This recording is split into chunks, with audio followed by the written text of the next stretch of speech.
બધા ભગવાનના અસીમ જય જયકાર. આપણે ત્રિમંત્ર બોલીએ.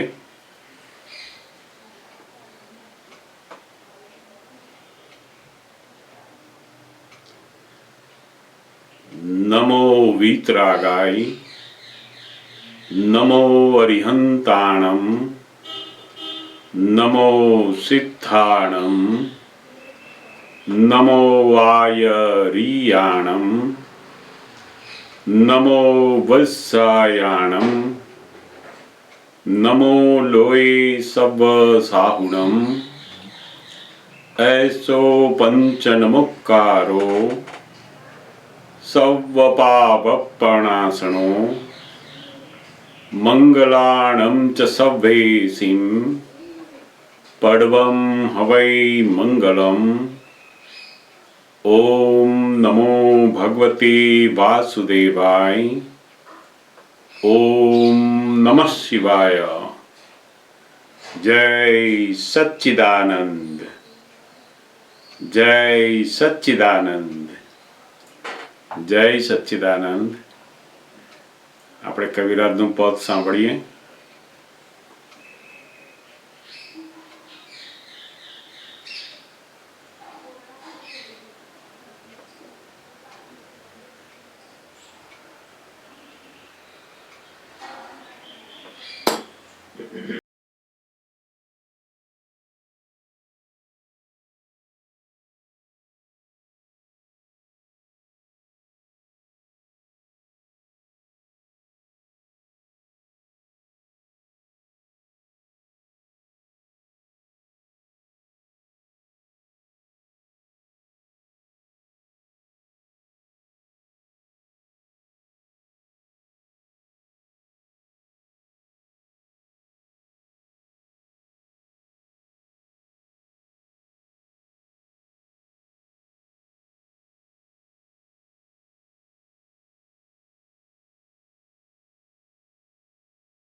અને કલ્પિત બળગણ અગણિતી શૃંખલા તૂટી ગઈ.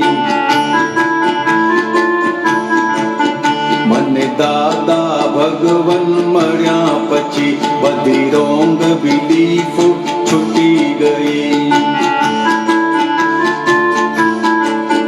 નફો તો ધંધા ખાતે સર્વૈયે શૂન્ય અહમ ખાતે.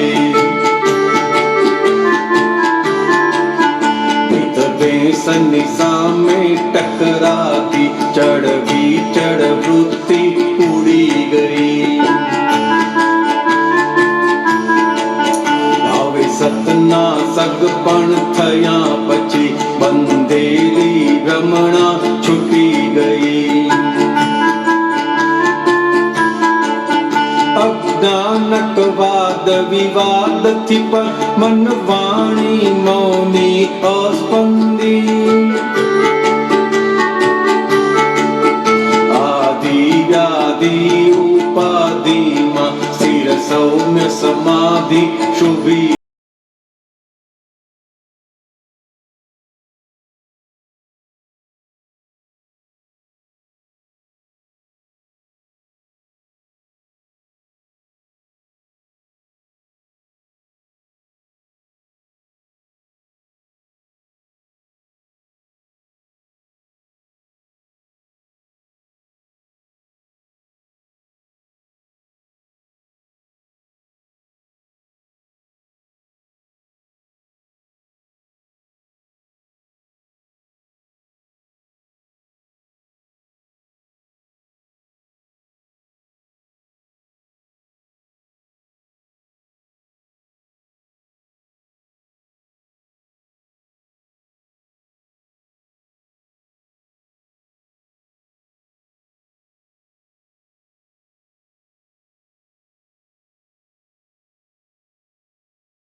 અંતે અસ્થિર દુઃખદ સંયોગ તો એ નિશ્ચિત છે દેહ વિયોગ. પર તન્મય પર કોટી મહીથી કાયાની માયા છૂટી ગઈ હો મને દાદા ભગવાન મળ્યા પછી બધી રોંગ બિલીફો છૂટી ગઈ. હવે સતના સદ પણ થયા પછી બંધેલી ભ્રમણા છૂટી ગઈ હો મને દાદા ભગવાન મળ્યા પછી બધી રોંગ બિલીફો છૂટી ગઈ. બધી રોંગ બિલીફો છૂટી ગઈ.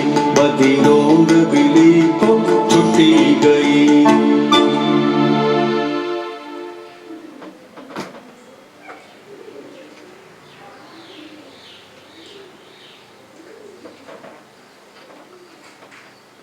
જય સચ્ચિદાનંદ.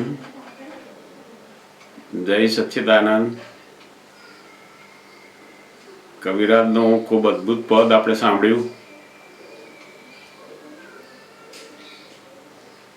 દાદા ભગવાન જ્ઞાની પુરુષનો જે યોગ થાય છે એ યોગને કારણે રોંગ બિલીફ તોડી નાખે છે. દાદા ભગવાન પાસેથી જે આપણને જ્ઞાન વિધિ પ્રાપ્ત થાય છે એ જ્ઞાન વિધિમાં કઈ નવું જ્ઞાન આપતા નથી, કારણ કે પોતે અનંત જ્ઞાનના ભંડાર છે જ, પણ રોંગ બિલીફના કારણે પોતે પોતાના જ્ઞાનને અનુભવી શકતા નથી. એમણે રોંગ બિલીફ કાઢી આપી અને રોંગ બિલીફ ગયા પછી રોંગ બિલીફના જે પરિણામો છે એ પરિણામોને હવે આજ્ઞાની જાગૃતિમાં ખાલી કરતા જઈએ. જેને આપણે માનતા હતા કે આ મારા સગા છે એ તો ઋણાનુબંધના હિસાબ નીકળ્યા. સગા હોય તો કાયમ માટે આપણે કહીએ એમ વર્તે, આપણું ધ્યાન પહેલું રાખે, પરંતુ આ તો ઋણાનુબંધી હિસાબ. પોતાની મધર, પોતાનો ફાધર, પોતાની વાઈફ, હસબન્ડનું ધ્યાન ના રાખે, પણ જેની જોડે એનો ઋણાનુબંધ સંબંધ છે એનું ધ્યાન વધારે રાખે. એટલે વ્યવહારમાં જે સગા છે એવું માનતા હતા, વાસ્તવમાં એ તો ઋણાનુબંધનો હિસાબ જ હતો. જેમ પાણી ભરેલા ઘડા પૂનમની રાત્રિના સમયે આપણે આમ ભરીને મૂક્યા હોય બધા, અને દરેક ઘડાની અંદર જોઈએ તો ચંદ્રનું પ્રતિબિંબ બધા જ ઘડામાં જુદું જુદું દેખાય. અને ભ્રાંતિ ઊભી એવી થાય કે ઓહો આટલા બધા ચંદ્ર છે. વાસ્તવમાં તો એક જ ચંદ્ર છે, એકોહમ, અને લફરા બહુ છે. આમ જ્યારે જ્ઞાની પુરુષનો યોગ થાય છે ત્યારે ખબર પડે છે કે હું ખરેખર બધામાં એક જ હતો, પણ જોડે જોડે આપણે જે કલ્પના કરી કે હું આવું છું, હું તેવો છું, એ આખી વળગણ પછી શરૂ થઈ. અને એ બધી વળગણો પછી આપણને આ રોંગ બિલીફ ગયા પછી આપોઆપ આ બધી વળગણ છૂટી જાય છે. ખૂબ સુંદર કવિરાજે પદની અંદર આપણને સરસ અદ્ભુત લાઈનો મૂકી અને જ્ઞાનનું બહુ જ આપણને સમજણ અંદર પ્રાપ્ત થાય એવી વાક્યો મૂક્યા છે. તમારામાંથી કોઈને પ્રશ્ન હોય તો જરૂરથી આપણે એની વાત કરીએ. મને 2 પ્રશ્ન મૂકેલા છે, એ પણ લેતા જઈશું. પણ તમારો જો પ્રશ્ન હોય તો આપણે જરૂરથી એની પહેલા વાત કરીએ. જરૂરથી પૂછશો.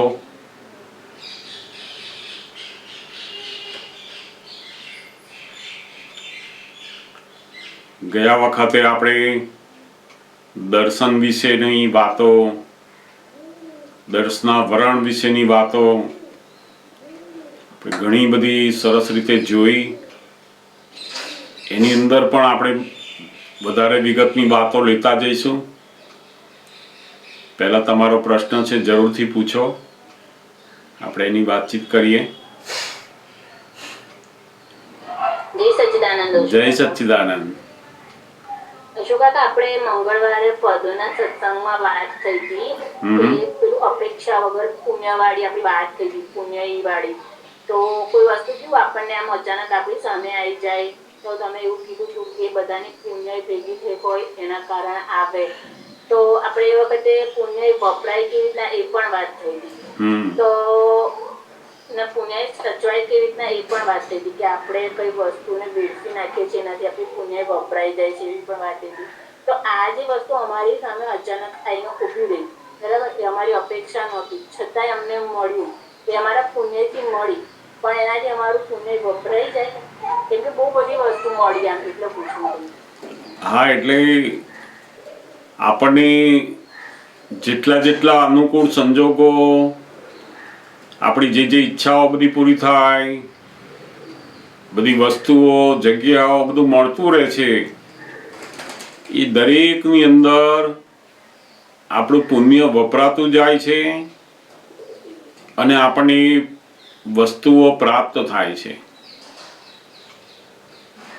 દાદા ભગવાન એની અંદર કહેવા એ માંગે છે કે જે વધારાની પુણ્ય આપણે જરૂરિયાત નથી, અથવા તો એક વસ્તુની જરૂર હોય અને 10 વસ્તુ લાવે, એમાં જે પુણ્ય વેડફે છે ત્યાં જાગ્રત રહેવાનું છે. વેડફાય નહીં એવી જાગૃતિમાં આપણે રહીએ તો આપણી જે પુણ્ય છે એ પુણ્ય આપણને આખા જીવન પર્યંત એકદમ વ્યવહારમાં સરસ રીતે કામ લાગ્યા જ કરે. આપણી બિલકુલ ઈચ્છા નથી અને આ બધી ફાઇલ સંજોગો અનુસાર આપણે કોઈ વસ્તુ લેવી પડે છે, બધું કરવું પડે છે, તો એ જે છે એ તો ફાઇલનો નિકાલ, એમાં આપણી ઈચ્છા નથી. એ પૂર્વની જે પુણ્ય છે એના આધારે આજે એને આ બધી વસ્તુઓ પ્રાપ્ત થાય છે, પણ એ પોતે એન્કેશ કરતો નથી. જે પુણ્ય ફક્ત પોતાની ઈચ્છાથી, પોતાની નક્કી કરીને જવા દે, એ પુણ્ય બધી બાકી છે નહીં.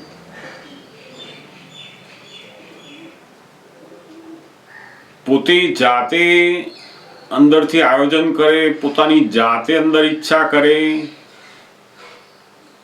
અને એ ઈચ્છાને અનુસાર બધી વસ્તુઓને લાવે, બધું ભેગું કરે, તો એમાં તો અનેક પ્રકારની બધી પુણ્ય ખલાસ થવા માંડે છે.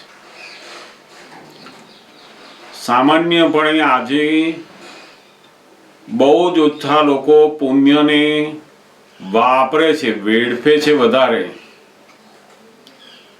અને એ વેડફાય નહીં એની જાગૃતિ માટે દાદા ભગવાને આપણને આ સમજણ આપી છે. તમારી જરૂરિયાત 10 વસ્તુની હોય, લાવો, જગ્યાની, બધું, એનો કોઈ વાંધો નથી. અને એ પણ તમારી પુણ્યના સંજોગો હશે તો જ બહાર પેલા બધા બાહ્ય એવિડન્સ ભેગા થશે પાછા.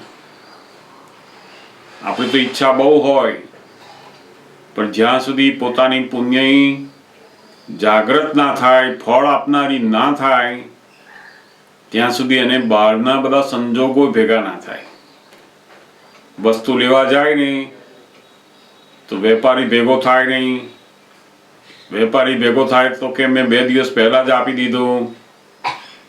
એવા સંજોગો આવે કે પોતાની જે ધારેલી વસ્તુ હોય એ પ્રાપ્ત થાય નહીં. જ્યારે પુણ્ય હોય ત્યારે વસ્તુ સામેથી આવે, સહજ પ્રયત્ન એને મળ્યા કરતું હોય એ ગજબની પુણ્ય કહેવાય. કેટલાકની પુણ્ય શોધી કરે તોય પ્રાપ્ત ના થાય. તો કે એ પુણ્યનો પ્રકાર એકદમ એવો છે કે મહેનત કરે પણ પ્રાપ્ત થાય નહીં જલ્દી. મૂળ આપણે આપણી પુણ્યને વેડફી નાખવી ના જોઈએ. આપણી પુણ્યની જરૂરિયાત છે, આપણને લાગે કે ઓહો આની જરૂર છે, અને દરેકને લાગે છે, તે વસ્તુ તમે લાવો, વાપરો, એનો નિકાલ કરો. એની અંદર જે પુણ્ય જાય છે એની બહુ ચિંતા આપણે નથી કરવાની. સમજાય ને? આવે છે તો પુણ્યથી. અમારી અપેક્ષા વગર અમને બધું આમ મળ્યું અને આમ એવું વિચાર્યું જ નતું કે આમ મળવાનું મળ્યું. તો આપણને એમ થાય ને કે આ તો આપણી આટલી પુણ્ય વપરાઈ જવાની એમાં, એના વગર બી અમે એમને તો સરસ ફેરવીએ જ છે. તો પછી મને થાય કે લેવું કે ના લેવું. ના, એ હવે તો આપણે લેતા નથી. હવે તો આ આપણા જે ફાઇલ સ્વરૂપે ઉદય આવે છે એનો નિકાલ કરીએ છીએ. હવે લેવાનું અને ના લેવાનું એ આપણા હાથમાં રહ્યું નહીં. હવે તો લેવાનું કોને કહેવાય કે ના મળે ને તો એની પાછળ પડ્યા જ કરે એ લેવાનું કહેવાય. અને આ તો સહેજ આપણે એવા અંદર ફાઇલ નંબર 1 ની અંદર એવા પરિણામ ઊભા થાય છે અને આપણે એનો નિકાલ કરીએ છીએ. સમજાય ને? એટલે એ જે પુણ્ય વપરાય છે એ પુણ્ય તો સહજ રીતે વપરાય છે, એમાં વાંધો નથી. પણ વેડફી નાખે લોકો, ત્યાં એને જાગૃત રહેવું જોઈએ કે નહીં, આ વેડફી નહીં નાખવી જોઈએ મારે. જેમ ઘણી બધી કુદરતી વસ્તુઓ છે એને પણ લોકો ગમે તેમ વેડફતા હોય છે. એમને એવું છે કે આ બધી વસ્તુઓ પૈસાથી મળે છે, વાસ્તવમાં પુણ્યથી મળે છે. જેમ પાણી છે, હવા છે, બધો ફૂડ છે, આ બધું દરેકની પુણ્યના આધીન મળી રહ્યું છે. એ પાણી ગમે તેમ યુઝ કરી નાખે તો એની જે પુણ્ય છે એ એની વપરાતી જાય છે.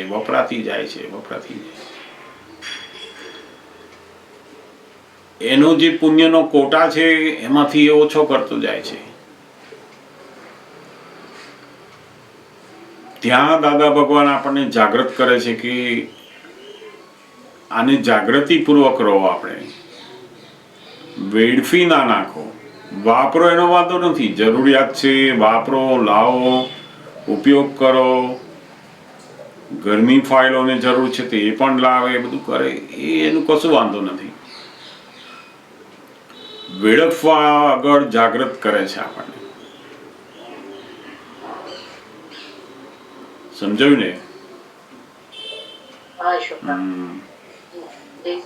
જય સચ્ચિદાનંદ.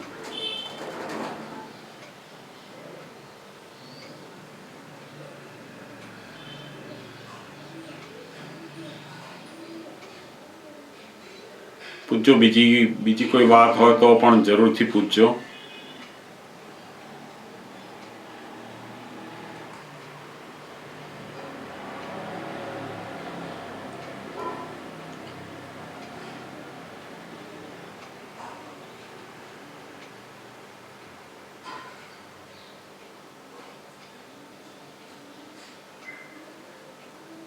વાસુદેવભાઈએ પણ મને એક પ્રશ્ન મોકલી આપેલો છે, જરૂરથી આપણે એને પણ લેતા જઈએ.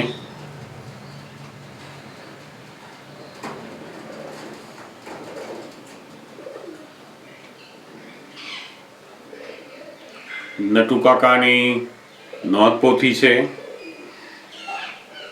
એ નોંધપોથીમાંનું એક વાક્ય એમણે મૂક્યું છે. દાદા ભગવાનના સત્સંગ સૌપ્રથમ બધા સત્સંગો જ્યારે રેકોર્ડ નહોતા થતા ત્યારે આપણા ખૂબ અગ્રીમ જે નટુકાકા મહાત્મા હતા એ પોતે એક ડાયરીમાં પોતે દાદા ભગવાનનો સત્સંગ લખતા. સમય જતા એ ડાયરીને પ્રિન્ટ કરાયેલી છે. એ પ્રિન્ટની અંદરનો આ એક સત્સંગ છે એ એમણે મને આપ્યો છે. એની તારીખ છે 21/9/75, વડોદરાની અંદર છે. એમાં લખ્યું છે કે આ અમારા હુક્કાનો ખરી રીતે તો સમજણ લેવાની છે. હુક્કો કેવો વિતરાગ છે. હુક્કો કશું જ બોલતો નથી. આ મુવા દોઢ ડાયા જ બોલે છે.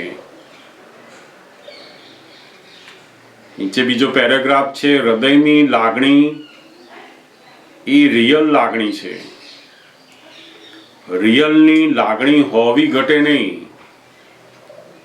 એ તો કકળાટ માંડે. આ તો રિલેટિવ લાગણી રાખવા જેવી છે. રિયલ લાગણીમાં તો કડક અને કઠોર શબ્દો નીકળે. રિયલ લાગણીનો વ્યવહાર કદરૂપો હોય ને રિલેટિવ લાગણીનો વ્યવહાર સુંદર હોય. આ જગતમાં આત્મા સિવાય રિયલ કશું છે જ નહીં. બધું જ રિલેટિવ છે. તો પછી આપણે બધું રિલેટિવ રીતે ચાલવું, બોલવું, વર્તવું ને વિચારવું. એમણે બહુ સુંદર આ દાદા ભગવાનના સત્સંગની વાતનો એક આ ફકરો મૂક્યો છે. અને એ પેરેગ્રાફની અંદર એમને સમજવું છે કે આ રિયલ લાગણી વાળો જે ફકરો છે એ મારે સમજવો છે. દાદા ભગવાને જે પહેલા કહ્યું કે રિયલ લાગણી એ હૃદયની લાગણી છે. કેટલાક માણસોની પ્રકૃતિ એવી હોય કે એ લાગણીઓ એને સીધી હૃદયની અંદર જ જતી રહે બધાની સાથે. છોકરાની, છોકરીની, વાઈફની, હસબન્ડની, એ દરેકને પોતાના જ છે એવું માનીને એકદમ લાગણીથી બંધાઈ જ જાય. અને એ રિયલની લાગણી છે એને લાગે કે આ ખરેખર મારું સાંભળે છે, ખરેખર મારું જુએ છે, ખરેખર મારી વાતને સમજે છે, હું કહું એમ કરે છે. બધા જ પ્રકારની લાગણી એના હૃદયની અંદર ચોંટી જાય. એટલે રિયલ લાગણી એ જ છોકરો, એ જ છોકરી, એ જ હસબન્ડ વાઈફ જો એને પૂછ્યા વગર એનું કહ્યું હોય એનાથી ઊંધું કંઈક કરે તો એની લાગણી તરત જ દુભાય છે ત્યાં. અને એ લાગણી હૃદય ઉપર એટલી બધી અસર કરે અને દુઃખ લાગે કે મેં એને 15 વર્ષ સુધી આ બધું મારો માન્યો, મારું માનીને મેં એના માટે આટલું બધું કર્યું, મેં મારું પણ જોયું નહીં. અને આજે ખરેખર જે મને પૂછવાનું હતું, મારી જોડે વાત કરવાની, પણ એ મને કહ્યું નહીં. એ જે લાગણી એને દુઃખનો અનુભવ કરાવે છે, અને પછી એ દુઃખના કારણે એની જે વાણી છે, એનો જે વ્યવહાર છે એની સાથેનો એકદમ કડક કઠોર નીકળે. નથી ઘણા લોકો બહુ લાગણી કરતા હોય અને જો ઊંધું કામ કરે ને તો પછી એની સામે એટલી બધી કઠોરતા નીકળે અંદર. આ જે હાર્ટીલી કોઈની પણ સાથે આપણે લાગણીમાં જતા રહીએ છીએ, એની અંદર બહુ જ મોટું દુઃખનું કારણ ઊભું થાય છે.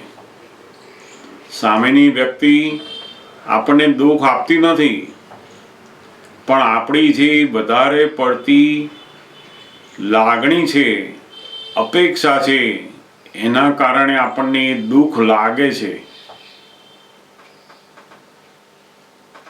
એ લાગણીની અંદર બધી બહુ જાત જાતની અપેક્ષાઓ બંધાઈ જાય, કારણ કે આ જે લાગણીઓ છે એ પોતે અહંકારે કરીને અંદર મારા મારા માનીને આટા મારેલા છે. અને જ્યારે પોતાનું વાત સાંભળે નહીં, પોતાની લાગણી દુભાય એટલે તરત જ એની અંદર એટલી બધી કઠોરતા આવે કે હવે ફરી ક્યારેય હું એની જોડે બોલું નહીં, ફરી ક્યારે એને બોલાવું નહીં. એ કઠોરતા ઉપર આવી જાય. પછી આટલા વર્ષો સુધી મેં એને પાલવાઈ છે, મેં એને ભણાવ્યું છે, મેં એને આમ કર્યું, બધું દેખાય ને કે મેં દુઃખ ભોગવીને પણ એનું કર્યું.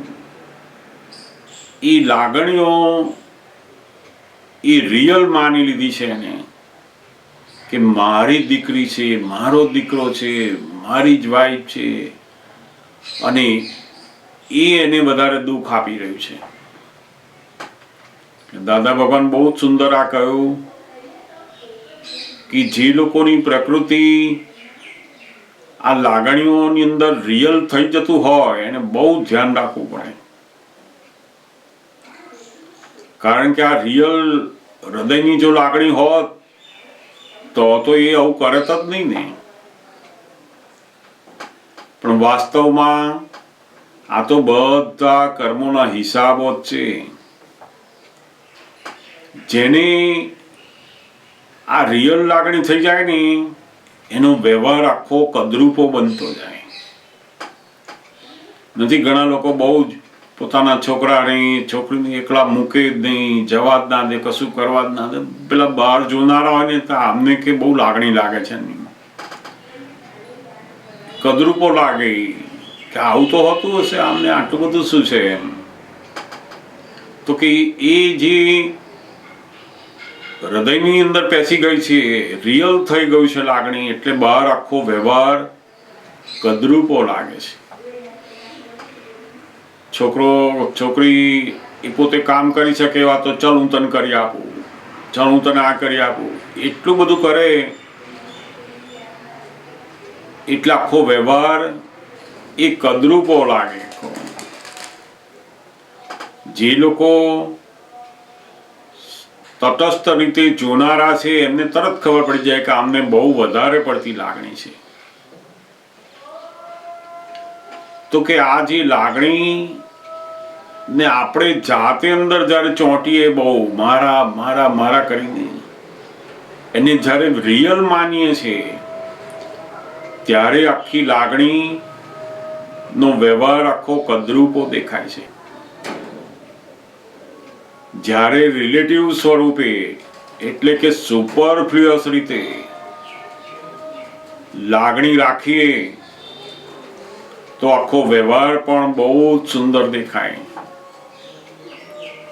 સુપરફ્લુઅસ એટલે શું? તો કે આપણે બાય રિલેટિવ વ્યૂ પોઈન્ટ આપણી ફાઇલ નંબર 1 એની જોડે લાગણી રાખીએ, પણ આપણે અંદર ઇન્વોલ્વ થવાનું નહીં.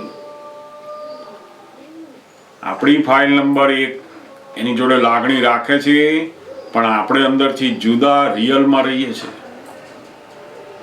આપણે અંદર ચોંટતા નથી એમાં. તો એ લાગણી અને એ વ્યવહાર આખો કેવો આવે તો કે એકદમ રૂપાળો દેખાય, સામાવાળાને પણ સુખ લાગે, આપણને પણ સુખ લાગે, અને એ બિલકુલ દુઃખનું કારણ બને નહીં. એમાં આ લાગણીઓ એ ખરેખર પ્રકૃતિની અંદર એકદમ નેચરલ હોય છે, પરંતુ અહંકારે કરીને એ લાગણીના અંદર પોતે અંદર ભળે ત્યારે લાગણીને વશ થાય છે. રિયલ લાગણી એટલે લાગણીને વશ થઈ ગયા, અને પછી એ પેલું દુઃખનું કારણ બને છે. નોર્મલ દરેક વ્યક્તિને જુદી જુદી રીતે લાગણીઓ હોવી એ તો દરેક જીવનો સ્વભાવ છે. તો લાગણી તો હોવી જ ઘટે. સજીવ હોય દરેકને લાગણી નામનો ગુણ તો હોય ને હોય જ, પરંતુ એ લાગણી પ્રકૃતિની અંદર હોય પણ પોતે અંદર વળગે નહીં, પોતાનો અહંકાર અંદર ઉતરે નહીં, રિલેટિવ સ્વરૂપે રહે કે આ ફાઇલ નંબર 1 ને લાગણી ઊભી થાય છે અને પોતે એને સંભાવે નિકાલની અંદર જોયા કરે છે. તો એ જે લાગણી છે એ આખી રિલેટિવ લાગણી થઈ. પોતે લાગણીને વશ થતો નથી, લાગણી થાય છે. અને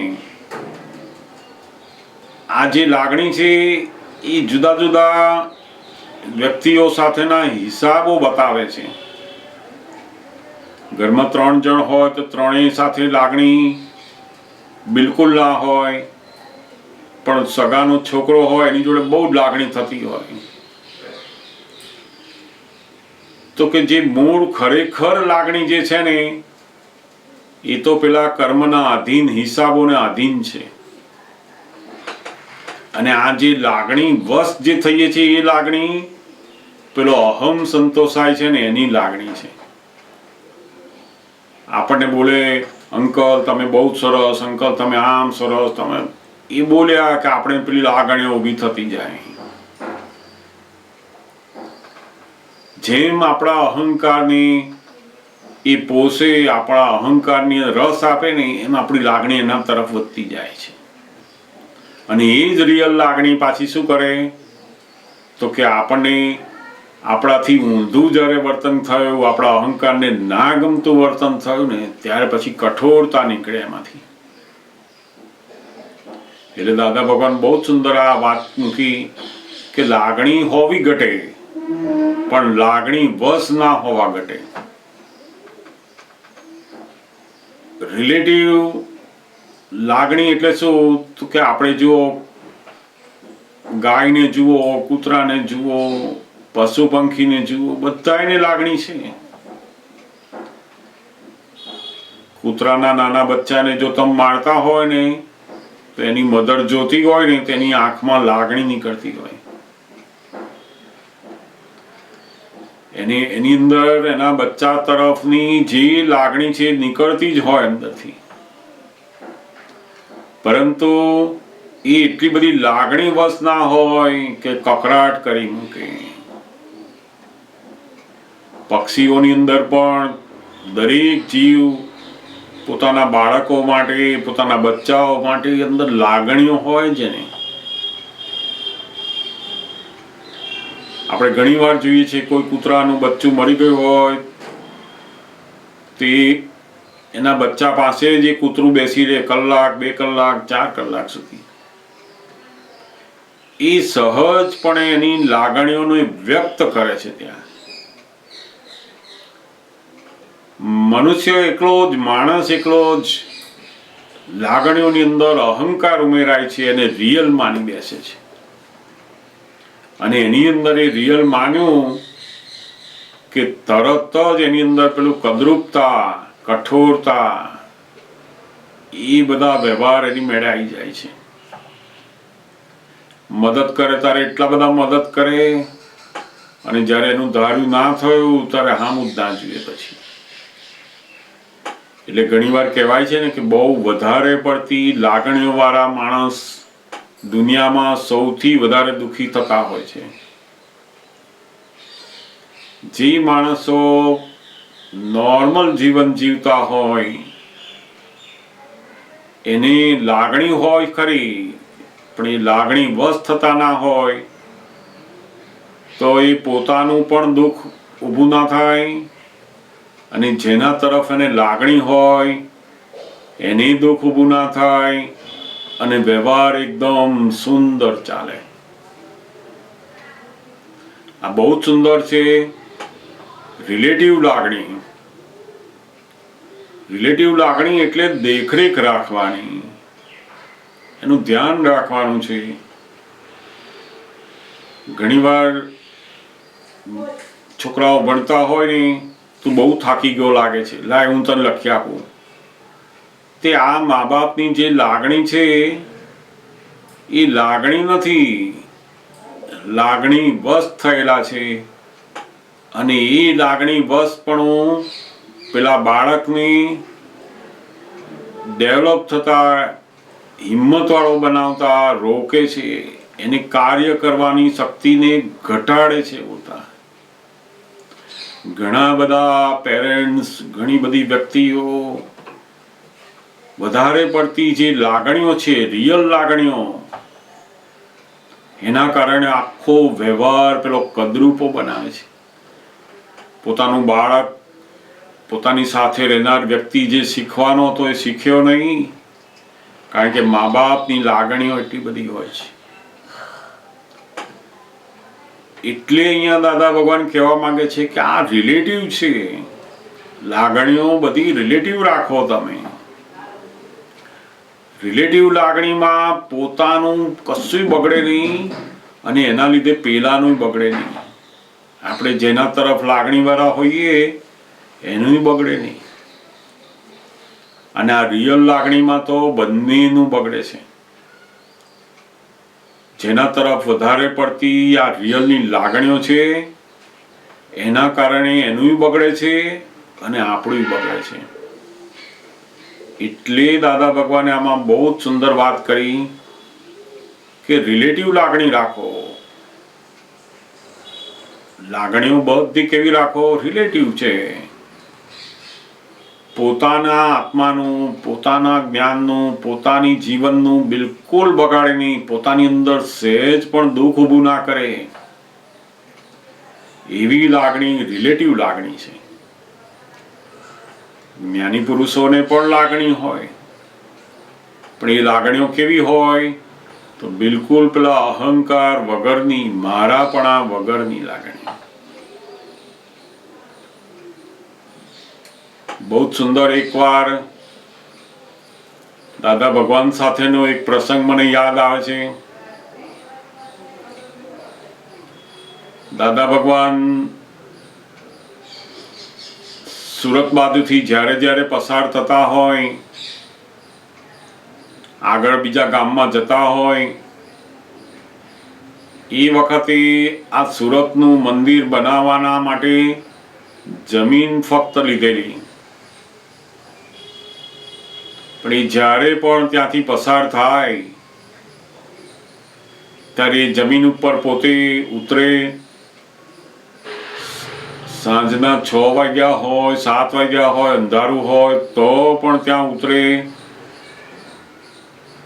બેટરીની લાઈટ કરીને પણ એ જગ્યાને જુએ, પ્રાર્થના કરે, થોડી વાર રહીને પછી ત્યાંથી પસાર થાય. બરાબર એક વખત એવું બન્યું કે અમે 2 આપતા પુત્રો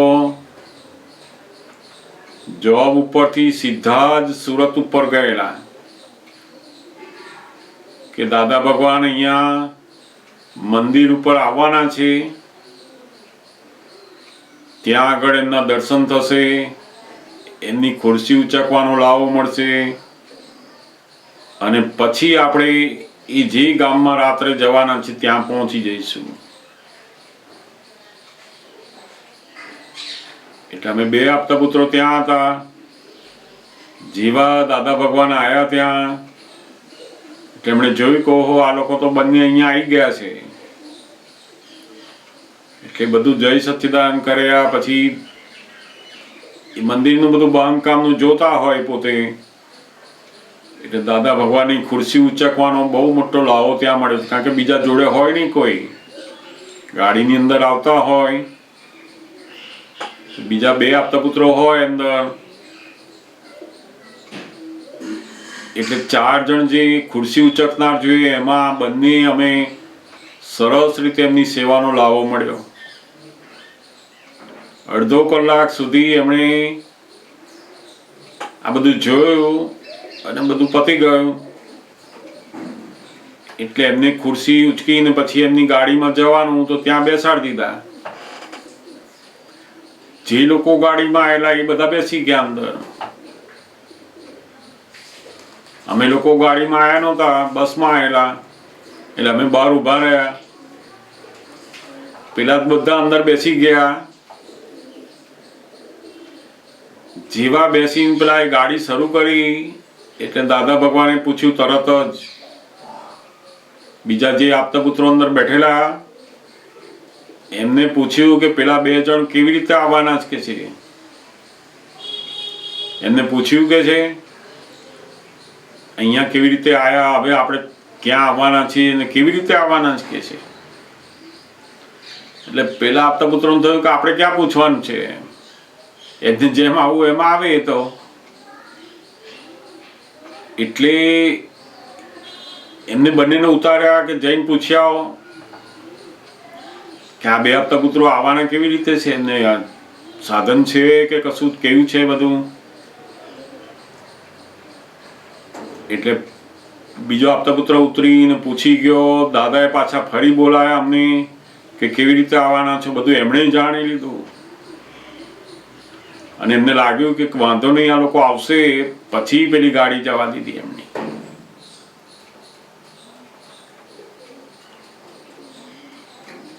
સામાન્ય રીતે આપણે તો લાગણી કોના ઉપર રાખીએ તો કે આપણું જે માને, આપણું બધું કરે, આપણા અહંકારને પોષે ને ત્યાં લાગણીઓ હોય.